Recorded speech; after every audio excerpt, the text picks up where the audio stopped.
Quels sont les liens entre les passeurs et les navires des organisations humanitaires? Des liens, il n'y en a pas.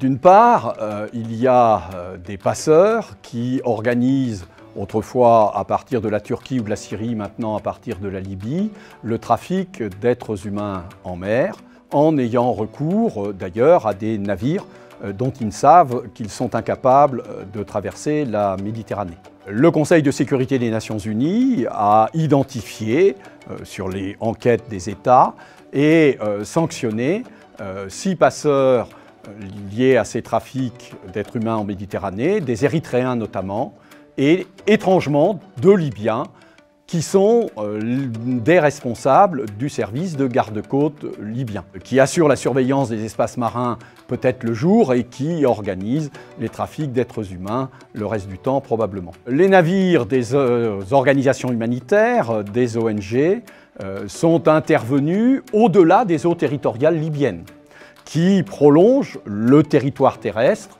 de l'État libyen et qui relèvent de la zone de souveraineté dont la sécurité est assurée par ces gardes-côtes.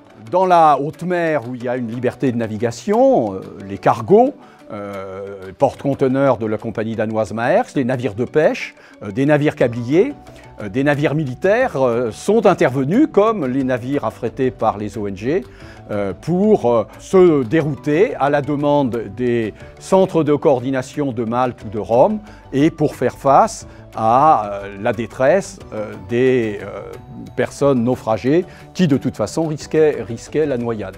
Ensuite, c'est la coordination entre ces navires et les centres de coordination qui intervient. Considérer qu'il y a une responsabilité objective des ONG, c'est un procès purement polémique, sans aucun fondement. Ce que l'on constate aujourd'hui, c'est que le nombre de passages en Méditerranée diminue parce qu'ils se déplacent vers le détroit de Gibraltar et l'Espagne et que proportionnellement, le nombre de personnes noyées continue à augmenter. Les passages continuent, mais ils sont de plus en plus dangereux.